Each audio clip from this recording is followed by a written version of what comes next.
दिनांक 31/12/2025 रोजी सदर बाजार पोलीस स्टेशन येथे दिवसा घरफोडी संदर्भात गुन्हा रजिस्टर नंबर 1060/25 BNS कलम 305, 331(3) प्रमाणे गुन्हा दाखल झाला होता।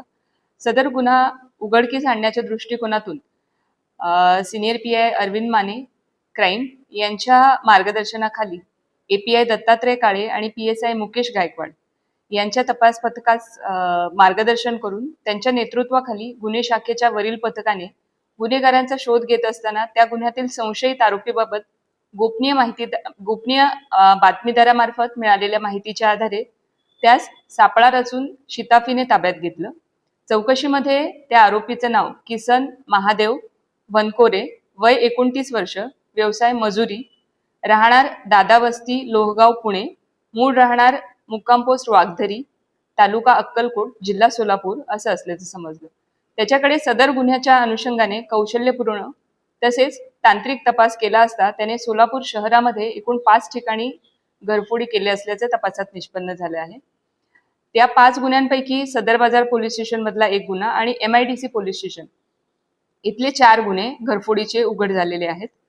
या 5 गुन्हे यामध्ये उघडकीस आणून 5ही गुन्ह्यातील चोरीस गेलेल्या मालमत्तेपैकी एकूण 51 ग्रॅम वजनाचे सोन्याचे दागिने, 820 ग्रॅम वजनाचे चांदीचे दागिने असा एकूण 3,72,800 रुपयांचा मुद्देमाल हस्तगत केलेला आहे आणि वरील 5 गंभीर स्वरूपाचे घरफोडीचे गुन्हे उघडकीस आलेले आहेत।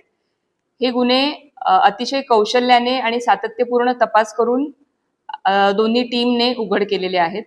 सदर कारवाई संदर्भात माननीय पोलीस आयुक्त श्री M राजकुमार सर, त्याचप्रमाणे सहाय्यक पोलीस आयुक्त राजन माने साहेब आणि वरिष्ठ पोलीस निरीक्षक गुन्हे शाखा अरविंद माने साहेब यांच्या मार्गदर्शनाखाली दत्तात्रय काळे, मुकेश गायकवाड आणि यांच्या पथकातील अंमलदार नंदराम गायकवाड, वाजिद पटेल, योगेश बर्डे, अनिल जाधव, महेश शिंदे, कुमार शेळके, संजय साळुंखे, महेश पाटील, राजू मुदगल, अजिंक्य माने, महेश रोकडे, राजेश मोरे, सिद्धराम देशमुख, अजय गुंड, चालक महेंद्र ठोकळ, श्याम सुरवसे, बाळू काळे, सतीश काटे आणि सायबर शाखेकडील प्रकाश गायकवाड आणि मच्छिंद्र राठोड यांनी महत्त्वपूर्ण कामगिरी केलेली आहे। त्या सर्वांचं पोलीस आयुक्तालयाकडून अभिनंदन।